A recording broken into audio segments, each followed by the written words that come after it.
Hello, কেমন আছো সবাই?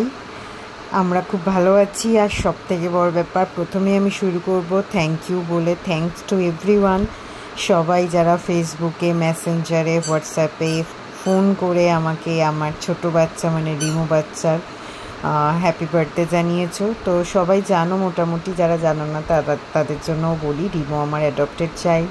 ওকে আমি 20শে জানুয়ারি আগের বছর 20 তারিখ জানুয়ারি অ্যাডপ্ট করেছিলাম। তো সেই হিসেবে ওর হোম কামিং ডে 20শে January to our home. But ওর অ্যাকচুয়ালি বার্থডে, যেটাকে আমি বার্থডে হিসেবে সেলিব্রেট করলাম, গতকাল ছিল 15 সেপ্টেম্বর। তো 1 বছর ওর বয়স অনুযায়ী হলো। আর আমাদের বাড়ি 1 বছর পূরণ হওয়ার এখনও কয়েক মাস তো বাকি আছে। তো কালকে ওর বার্থডে হিসেবে ওর ফেভারিট মাছ হচ্ছে, ও প্রচণ্ড মোরলা মাছ খেতে ভালোবাসে। আর আমি তেল ছাড়া গ্রিল করে দিই, মানে একদম তাওয়াতে সেঁকে দিই ভালো করে, টাইম নিয়ে কম আছে। এটা কেউ যদি চাও তোমরা অলিভ অয়েল হালকা পরিমাণ দিতে পারো, বাচ্চাদের অলিভ অয়েল দেওয়া যায়, তো আমি দিইনি। আর তার সাথে ওর তেলাপিয়া মাছ খুব পছন্দ, তো তেলাপিয়া মাছেরই স্যুপ ছিল। আর তাছাড়া দেখলে বেশ কিছু ভেজিস ছিল, যেগুলোর পছন্দের ভেজিস, যেমন গাজর ছিল, পেঁপে ছিল। তো এইগুলো দিয়েই মোটামুটি ওদের কালকে লাঞ্চ হয়েছিল। আর যেহেতু ওদের সমুদ্রের মাছটা না দেওয়াই ভালো, সল্টেড বলে, তো ওদের উচিত হচ্ছে সবসময় টাটকা মাছ আর পুকুরের মাছ দেওয়ার। নদীর মাছও দিতে পারো, তো সেক্ষেত্রে পুকুরই হচ্ছে সবচেয়ে বেশি মিষ্টি জলের মাছ। বিকালে আমি একটা কেক বানিয়েছিলাম, এটা পুরোটাই ভ্যানিলা ফ্লেভার কেক, এবং এই কেকটা হচ্ছে অবশ্যই ডগ ফ্রেন্ডলি, তার সাথে আমরাও খেতে পারবো, একদম হেলদি একটা কেক বানিয়েছিলাম। তার সাথে দেখো ডেকোরেশনটা আমি এটা করেছি, এটা ডেকোরেশনটা ছিল বিচ থিম কেক। তো ছোট্ট লিও দেখো বসানো আছে ওখানে, একটা লিওর মতো মিনিয়েচার। তো এরকম ছোট্ট ছোট্ট অনেকগুলো পপস দিয়ে আমি মোটামুটি বানিয়েছিলাম। কেকের টেক্সচারটা তো আমার মতে কেমন হয়েছিল আমি বলার আগে সবাই খুব ভালো ফিডব্যাক দিয়েছে।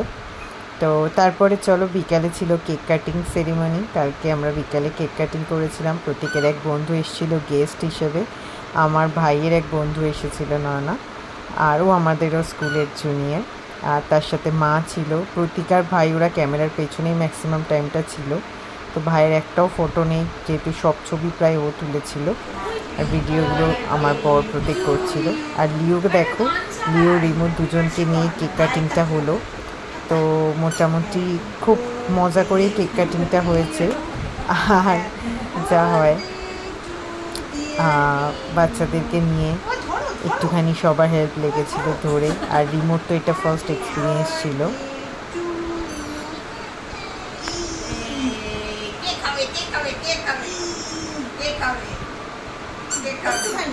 তো রিমো বাচ্চা খুব খুশি হয়েছিল, পরে একটু রাগারাগি করছিল কেন ওকে বেশি কেক দেওয়া হবে না। বাট এই ক্ষেত্রে বলি, আমি কিন্তু ওদের ক্রিম একদমই দিইনি, বা খুবই কম পরিমাণেই দেওয়া হয়েছে। তো কেক ক্রিমের মধ্যে একটা মিষ্টি ব্যাপার থাকে, বাকি কেকটা কিন্তু একদমই মিষ্টি, মানে সুগার সেভাবে না দিয়েই বানানো হয়েছে। অ্যাট দ্য সেম টাইম যাতে সবাই খেতে পারে সেটা ভেবেই আমি বানিয়েছি।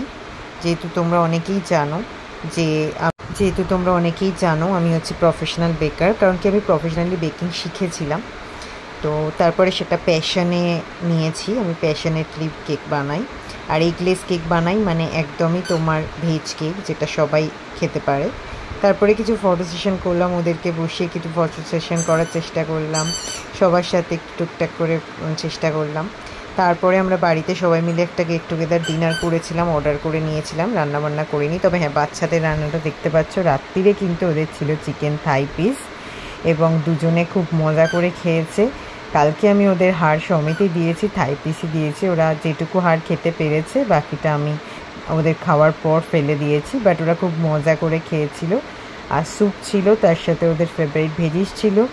তো তোমাদের কেমন লাগলো জানিও, তোমাদেরও এক্সপিরিয়েন্স শেয়ার করো।